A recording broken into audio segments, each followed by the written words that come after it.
கொடுத்தா அதுக்கு போற என்ன சொல்லணும்? இமாம் ஷாஃபிஈ ரஹிமஹுல்லாஹ். யாரு இமாம் ஷாஃபிஈ ரஹிமஹுல்லாஹ்? யாரு? உலகத்துல அதிகமான முஸ்லிம்களால பின்பற்றப்படுகிற மதுஹபுக்கு சொந்தக்காரர் இமாம் ஷாஃபிஈ ரஹிமஹுல்லாஹ். இலங்கையில 190% ஷாஃபி மதுஹப், இந்தியாவில் ஒரு 25% இருக்கும். அதே போன்று நிறைய இந்த மிஸ்ர், அந்த ஈஜிப்ட், இங்க மொரோக்கோ சைடுல நிறைய ஷாஃபி மதுஹப், மாலிகி மதுஹப் இருக்குது. உலகத்துல அதிகமான மக்கள் ஷாஃபி மதுஹப் பின்பற்றாங்க. என்ன தொழுக முடிஞ்ச உடனே அல்ஹம்துலில்லாஹி ரப்பில் ஆலமீன் ஹம்தன் யுவாஃபி நிஅமஹு வ யுகாஃபி மஸீதா ஆமீன், அல்லாஹு ஸல்லல்லாஹு முஹம்மதி வ அலா முஹம்மத் ஆமீன், எல்லாரும் ஹஸரத் துஆ கேட்பாரு, மஅமூம்கள் ஆமீன் சொல்லிட்டு எழுப்பி போய்டுவாங்க. அதுக்கு முன்னாடி இமாம் என்ன சொல்வார்? என்னமோ வார்த்தையெல்லாம் சொல்லுவாங்க. பிஸ்மில்லாஹிர் ரஹ்மானிர் ரஹீம். அல்ஹம்துலில்லாஹி ரப்பில் ஆலமீன். வஸ்ஸலாத்து வஸ்ஸலாமு அலா சய்யிதினா முஹம்மதின் ஸல்லல்லாஹு அலைஹி வஸல்லம். அம்மா பாத். பேரன்புமிக்க நண்பர்களே, உறவுகளே, இந்த இடத்தில் சங்கைக்குரிய முர்ஷித் அப்பாசி அவர்கள் கூட்டு துஆ பித்அத் என்று சொல்லி பேசியிருக்கிறார். இது சம்பந்தமானதொரு பதிலைத்தான் இதனூடாக நாங்கள் நாடுறோம். இதில் முதலாவது விஷயம் என்னென்னா,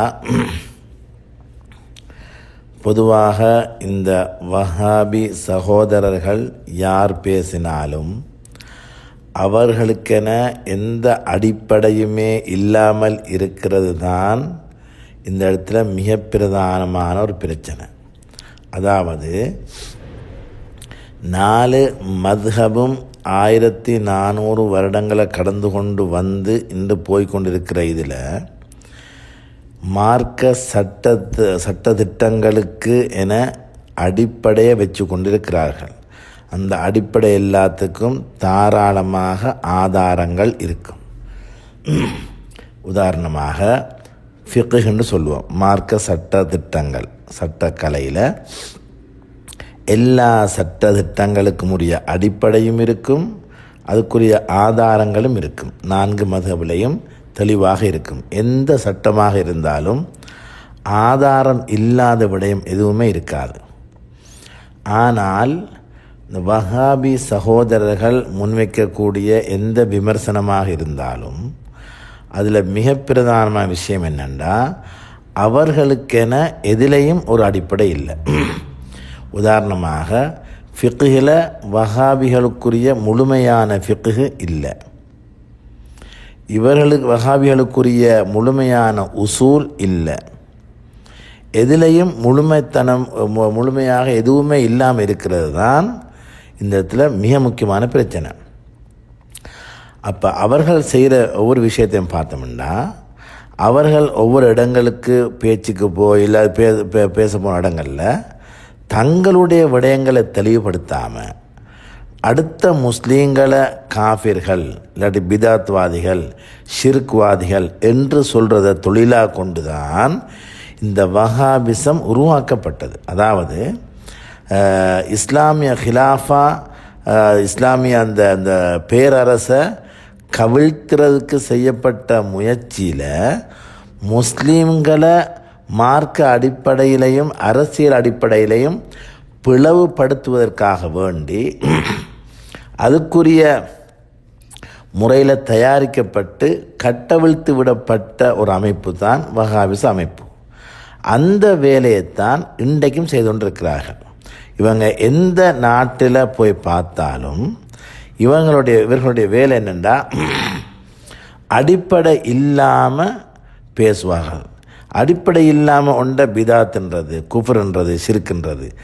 என்னென்னா, அவர்களுக்கென ஒரு அடிப்படை இருந்தால் தாராளமாக அந்த அடிப்படை, அந்த உசூல்னு சொல்லுவோம், அதையும் இந்த அடுத்த மதாஹிபில் உள்ள உசூலையும் ஒன்றாக வச்சு எது சரி எது பிழை, எதனுடைய ஆதாரம் வலுத்தன்மை கூடினது, எதனுடைய ஆதாரம் பலகீனமானது, வலு இல்லாத என்ற விஷயத்தை பார்க்கலாம்.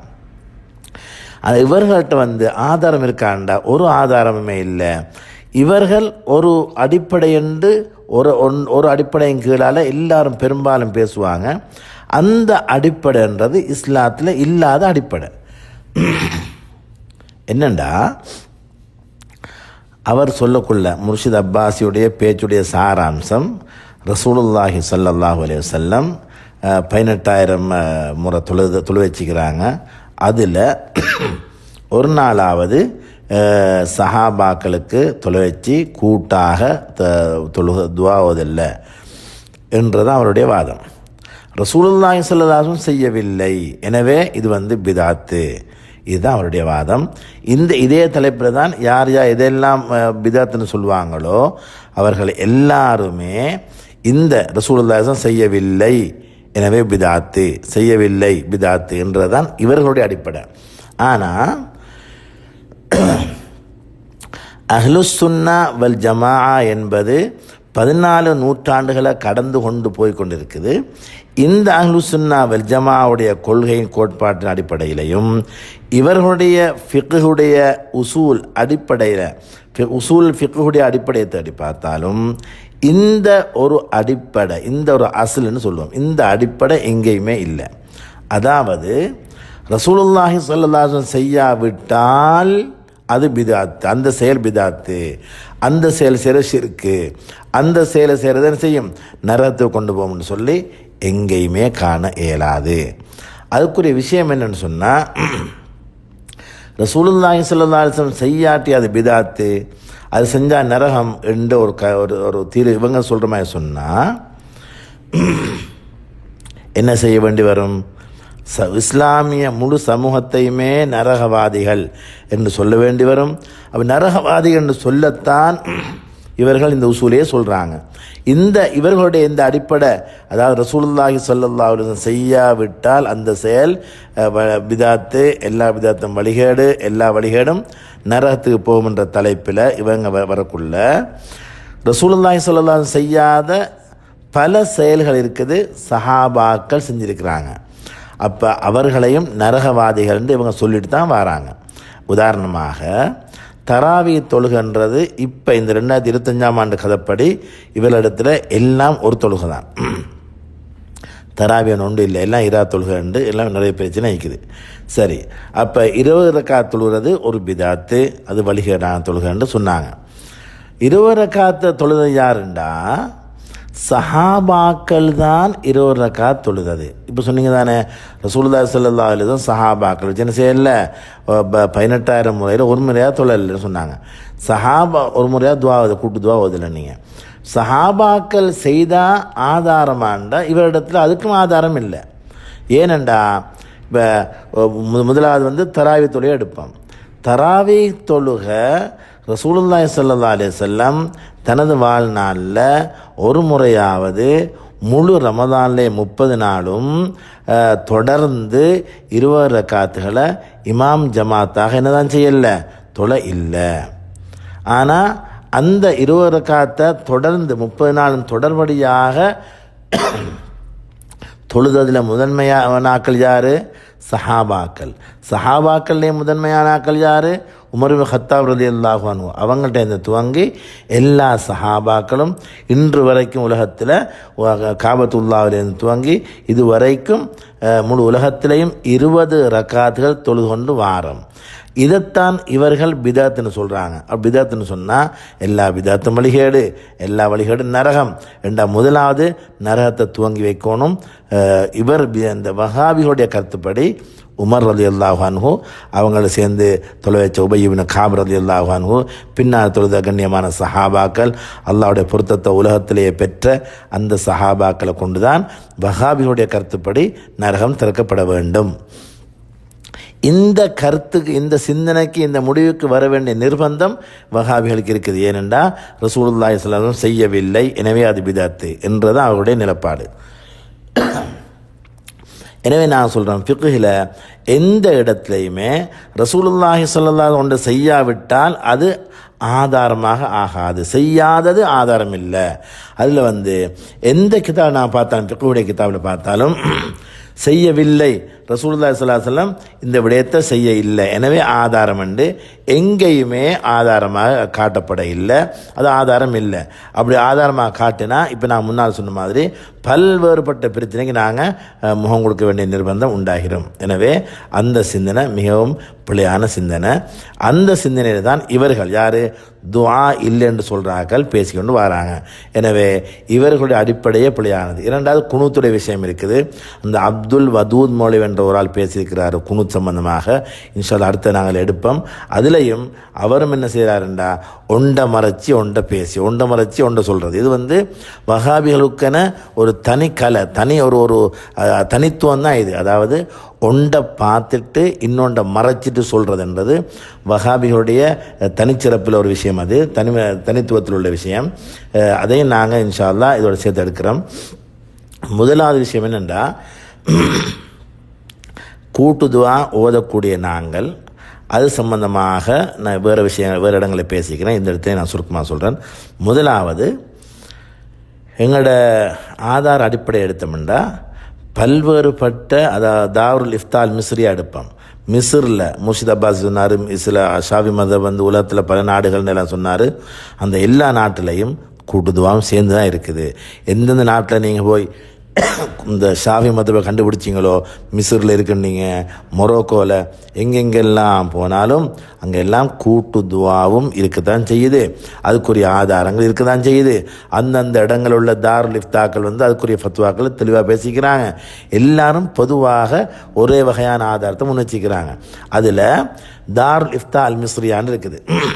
அல் அஸ்ஹர் 1000 வருடத்தை கடந்த உலகத்தில் இஸ்லாமிய வழிகாட்டலில் முதன்மையாக இருக்கக்கூடிய இடம்தான் அல் அஸ்ஹர்ன்றது. அந்த ஃபத்வாவும் போய் பாருங்கள் என்னென்னு சொல்லி. அங்கே கூட இருக்குது என்னென்னா, கூட்டு துவாவுக்குரிய ஆதாரங்களில் முத்லக்கான ஆதாரங்கள், அதாவது உமூமுன் நுசூஸ்னு சொல்கிறது. நுசூஸ் அல் ஆமான்னு சொல்லுவான். அதில் முத்லக்கான ஆதாரம்னு சொன்னால் பொதுவாக துஆ சம்பந்தமாக வந்த ஆதாரங்கள். சூரா காஃபிரில் 60வது வசனம், வகால ரப்புக்கும் உதுஊனி அஸ்தஜிப் லக்கும். இது பொதுவான துஆவுக்குரிய ஆதாரங்கள். அத்துஆஉ ஹுவல் இபாதான்ற துஆவே ஒரு இபாதான்றது இமாம் திர்மிதி ரஹ்மத்துல்லாஹி அறிவிக்கக்கூடியது. இது எல்லாத்தையும் வச்சு பார்த்தா முதலாவது விஷயம் என்ன, துஆ என்றது இஸ்லாத்தில் இருக்குதா இல்லையாண்டா தாராளமாக இருக்குது. இது ஏன் சொல்கிறோம்டா, இந்த வஹாபி சகோதரர்களுக்கு துஆவும் பிடிக்காது, தனியை செஞ்சால் பிடிக்காது, கூட்டாக செஞ்சால் பிடிக்காது. துஆவோட தனி வகையான ஒரு எதிர்ப்புன்னு அவங்களுக்கு இருக்கும். எப்போவுமே எந்த இடத்துல துஆ செஞ்சாலும் துஆ பிழை, இஸ்லாத்தில் இல்லைன்னு சொல்ல பழக்கம் இருக்கும்.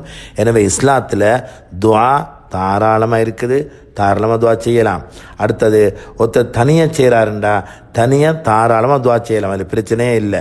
ரசூலுல்லாஹி ஸல்லல்லாஹு அலைஹி வஸல்லம் தொழுகைக்கு பிறகு துஆக்களை சொல்லிக் கொடுத்துருக்கிறாங்க. தொழுகைக்கு பிறகு ஓதுற துஆக்களை சொல்லிக் கொடுத்துருக்கிறாங்க. ஐவேளை தொழுகைக்கு பிறகு துஆ செய்கிற விஷயங்கள் சம்பந்தமாக பல ஹதீஸ்கள் இருக்குது. அதில் தாயிஃபான ஹதீஸ்களும் இருக்கிறதால சில தாயிஃபான ஹதீஸ்கள் அடுத்த தாயிஃபான ஹதீஸ்களை அதை பலப்படுத்தி அது ஹசனுடைய அந்தஸ்து கொண்டு வரும். அதனே எழுதி வச்சுக்கிறாங்க. சத்து வேண்டாம், அதை முன் வைக்கலாம். அபூ தாவூத், நசாய் போன்ற கிரந்தங்களில் அந்த ரசூலுல்லாஹி ஸல்லல்லாஹு அலைஹி வஸல்லம் முஆத் இப்னு ஜபல் ரலியல்லாஹு அன்ஹு அவங்க சொல்கிற விஷயம் இருக்குது. யா முஆத், வல்லாஹி இன்னி ல உஹிப்புக ஃபலா ததஅன்ன ஃபீ துபுரி குல்லி ஸலாத்தின் அன் தகூல் அல்லாஹும்ம அஇன்னி அலா திக்ரிக் வ ஷுக்ரிக வ ஹுஸ்னி இபாதத்திக். இது மாதிரிலாம் வந்திருக்குது. சரி, எனவே துஆ இருக்குதான்னு சொன்னால் கண்டிப்பாக துஆ இருக்குது, தொழுகைக்கு பிறகும் இருக்குது. ரசூலுல்லாஹி ஸல்லல்லாஹு அலைஹி வஸல்லம் தொழுகைக்கு பிறகு கூட்டாக ஓதினாங்களா இல்லையாண்டா ஓத இல்லை. ஆனால் கூட்டாக ரசூலுல்லாஹி ஓதவில்லை என்பது ஆதாரமாக இல்லையாண்டா அது ஆதாரமே இல்லை. இந்த ஆதாரம் எடுக்கிற முறையே மிக மிக பிழையான ஒரு முறை தான்.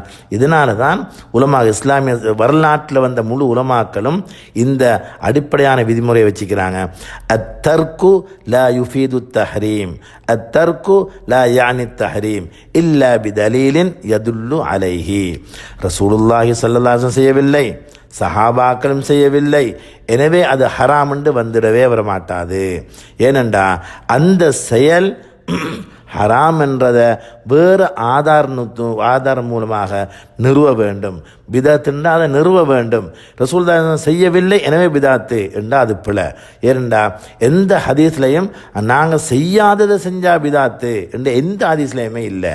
அந்த ஹதீஸுக்கு அவங்க என்ன செய்யறேன்னு சொன்னால் பிழையாக மொழிபெயர்ப்பு செஞ்சு அப்படியே சுற்றி வளைச்சி வாழ வேலை பார்க்குறதே தவிர எந்த ஹதீஸ்லையுமே நான் செய்யாததை செய்தால் அது பிதத்துன்னு சொல்லி எங்கேயுமே இல்லை.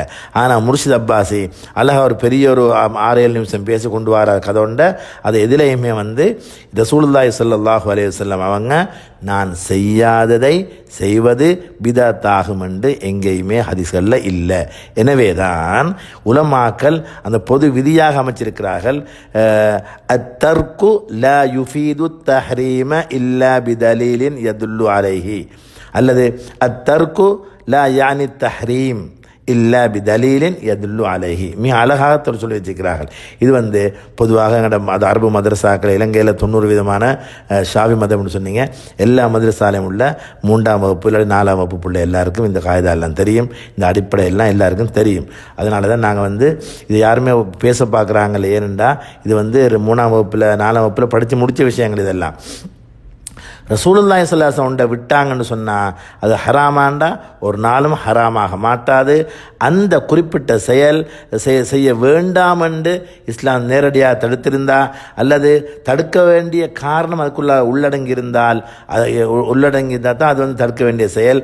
அது இல்லாமல் ரசூலுல்லாஹி ஸல்லல்லாஹு அலைஹி வஸல்லம் செய்யாமல் விட்ட பல செயற்கள் இருக்கின்றன.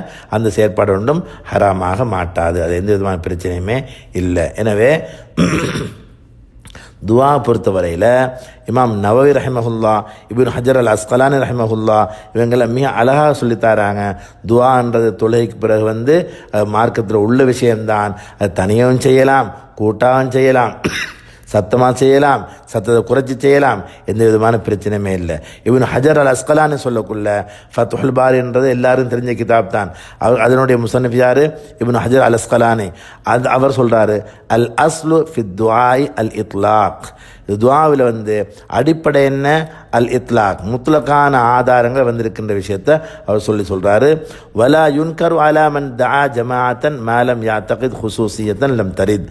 என்ன சொல்கிறாருன்னு சொன்னால், ஒருவர் கூட்டாக துவா செஞ்சால் கூட ஒரு நாளும் அவங்களுக்கு என்ன செய்யலாது, அவங்களுக்கு மறுத்துரைக்க இயலாது. நீங்கள் செய்கிறது பிள்ளைன்னு சொல்லி ஒரு நாள் சொல்ல இயலாது. கூட்டாக துவா செய்யக்குள்ள கூட்டாக செய்கிறது சுன்னத்துண்டு நாங்கள் சொல்லாமல், சுன்னா முஅக்கதாண்டோ சுன்னான்னு சொல்லியோ சொல்லாமல் கூட்டாக துவா ஓதுறோம். துவா இமாம் ஓதக்குள்ள பின்னால் உள்ள மாமுங்கள் என்ன செய்வாங்கன்னு சொன்னால் ஆமீன் சொல்லுவாங்க. அதே நேரத்தில் சிலாக்கள் என்ன செய்வாங்க, தனியாக துவா செஞ்சு கொண்டிருப்பாங்க, தனியாக அவுராது ஓதி கொண்டிருப்பாங்க. ஓதுக்குள்ளே தாராளம் ஓதலாம். இல்லை சுன்னத்து எல்லாரும் இந்த கூடுதாவுக்கு சேர்ந்தான் ஆக வேண்டுமென்று கடமைப்படுத்தினா அது போல அதை நாங்கள் மறுக்கிறோம். சரி, இவர்களுடைய இமாம் எடுத்துக்கொள்வோம். இந்த வஹாபியோடைய முதன்மையான இமாம் முன்னோடி யார்? இப்னு தைமியா. இப்னு தைமியாவும் அடுத்து இப்னு கையும். இவங்க சொல்கிற விஷயத்தை பார்ப்போம். அவங்க என்ன சொல்கிறாங்கடா, அல் உமூர் அல்லத்தி தனாஸஅ ஃபீஹா அல் உலமா வலம் யஅதி ஃபீஹா நஸ்ஸுன் ஸரீஹுன் லா யுபத்தஉ ஃபீஹா அஹதுன். இவர்களுடைய இமாம் இப்னு தைமியா சொல்கிற என்னென்னு சொன்னால், உலமாக்கள் முரண்பட்டு கொண்ட விடயம் இருக்குதானே, அந்த விடயத்தில் சரீஹ நஸ்ஸுன் சரீஹ், தெளிவான நேரடியான ஆதாரம் எதுவுமே வர இல்லாத நிலையில் உலமாக்கள் முரண்பட்டு கொள்கிறாங்கன்னு சொன்னால், அந்த இடத்துல யாரையும் பிதாத்துன்னு சொல்ல இயலாது, பிதத்வாதிகள்னு சொல்லவே இயலாது. ஏன் சொல்ல இயலாதுன்னு சொன்னால், நேரடியான ஆதாரம் இருந்தால் அந்த கதை வராது. நேரடியான ஆதாரம் இல்லாமல் முத்லக்கான ஆதாரமும் இஸ்லாத்தில் உள்ள ஆதாரம் தான். எனவே அந்த ஆதாரமும் இல்லாமல் புதுசாக உருவாகக்குள்ளதான் பிரச்சனை வரும். முத்லக்கான ஆதாரம் இருக்கிறது தாராளமாக. முத்லக்கை பற்றி நான் விரிவாக வேறு இடத்துல பேசியிருக்கிறோம். எனவே தாராளமாக துவா செய்யலாம், அது எந்த விதமான பிரச்சனையுமே இல்லை. அதில் பிதத்துன்னு சொல்கிறதுக்குரிய எந்த விதமான ஆதாரம் அதில் இல்லைன்றது நாங்கள் முதலாக வினைக்கொள்வோம். அடுத்த பிதாத்துன்னு சொன்னால், மார்க்கத்தில் எந்த அடிப்படையுமே இல்லாமல் ஆரம்பிக்கப்பட்டது தான் பிதாத்து. துவா என்று சொல்லக்குள்ள முதலாக பார்ப்போம் உமூமுன் நுசூஸ்ன்னு சொன்னோம். இந்த உமூமுன் நுசூஸ், அதாவது முத்லக்கான இந்த உமூமுன் நுசூஸில் எடுத்துக்கொண்டால் தாராளமாக துவா வலியுறுத்தப்பட்டிருக்குது. தனியே துவா செய்யலாம், கூட துவா செய்யலாம். அதில் எந்த விதமான பிரச்சனையுமே வரக்கூடிய அமைப்பு எங்கேயுமே இல்லை. எனவே அதில் பிதத்தில் நரகத்தை கொண்டு போய் சேர்க்கும்னு சொல்லி யாருக்கும் சொல்ல இயலாது. அதுக்குரிய ஆதாரமே அந்த இடத்துல இல்லைன்றதை நாங்கள் தெளிவாக வினைக்கொள்வோம். இன்னும் சுருக்கமாக எடுத்துக்கொண்டோம்னு சொன்னால், தொழுகைக்கு பிறகு துவா இருக்கிறது, தொழுகைக்கு பிறகு ஓதுற துவாவில் கூட்டாக ஓதலாமா ஓத இயலாதாண்டா தாராளமாக ஓதலாம். ஆனால் ஒரே ஒரு விஷயம், கூட்டாகத்தான் ஓத வேண்டும், தனியாக ஓத இயலாது என்று சொல்லி யாருக்கும் சொல்ல இயலாது. தனி ஓதுறால் தனி ஓதலாம், கூட்டாக இமாம் ஓதக்குள்ள அதில் சேர்ந்து கொள்ளலாம், இந்த பிரச்சனையுமே இல்லை. அடுத்த விடயம், தனியாக ஓதுற ஆளை பார்த்து பிள்ளைன்னு சொல்ல மேலாது, கூட்டாக ஓதுற ஆளை பார்த்து அது பிள்ளைன்னு சொல்லக்கூடாது. தனியாகவும் ஓதலாம், கூட்டாக ஓதலாம். கூட்டாக ஓதுறது பிதாத்துன்னு சொல்கிறது தான் மகா தவறு. எந்த விதமான அடிப்படையும் அவர்களுக்கு கிடையாது. எனவே இந்த இடத்துல கூட்டு துவா ஓதுறத பிதாத்து, எல்லா பிதாத்தும் நரத்தை கொண்டு போய் சேர்க்கும்ன்ற சிந்தனை ஆகவே மோசமான விபரீதமான சிந்தனை என்ற விஷயத்தை நாங்கள் விளங்கிக்கொள்ள வேண்டும். எப்போ ஒரு ஆதாரம், முத்தலக்கான ஆதாரம் கூட இல்லாமல் செய்வாங்களோ அந்த இடத்துல தான் பிதாத்துடைய கதையே வரும். ஆனால் தாராளமாக பல ஆதாரங்கள் குமியலாக இருக்குது. எனவே முர்ஷித் அப்பாசி சொன்ன இந்த விடயத்தில் மதாஹிபல் என்ற அடிப்படையில் பார்த்தாலும், ஆதாரங்கிற அடிப்படையில் பார்த்தாலும், எந்த இடத்துக்கு போனாலும் தெளிவாக பேசியிருக்கிறார்கள். முத்லக்கான ஆதாரங்கள் பேசியிருக்கிறார்கள், உமுமுன் நுசூஸ்ன்னு பேசியிருக்கிறார்கள். ஒன்றுமே இல்லாட்டித்தான் அது பிதத் என்ற விஷயத்தை மிக அழகாக தெளிவாக பேசியிருக்கிறார்கள். எனவே இது மாதிரியான பேச்சுகள் வரக்குள்ள, அதாவது பொதுமக்களை வச்சு பேசக்குள்ள நாங்கள் ஒரு நாளும் கேட்டு பார்த்துட்டு, ஆதாரம் இல்லையே, இது பிதத்தே, ரசூலுல்லாஹி ஸல்லல்லாஹு அலைஹி வஸல்லம் செய்யவே இல்லைன்னு சொல்லி ஒரு நாளும் யோசிக்க தேவையில்லை. அதுக்குரிய காரணம், ரசூலுல்லாஹி ஸல்லல்லாஹு அலைஹி வஸல்லம் செய்யாட்டி அது பிதத்துன்னு சொன்னால் அது என்ன நிலைக்கு வரும்ன்றதை முன்னால் விளக்கி இருக்கிறோம். வல்ல அல்லாஹ் தஆலா எங்களை எல்லாருக்கும் தெளிவான விளக்கத்தை தந்து அவனுக்கு பொருத்தமாக வளர்த்த விஷயமானாக. வஸ்ஸலாமு அலைக்கும் வரஹ்மத்துல்லாஹி வபரகாத்துஹு.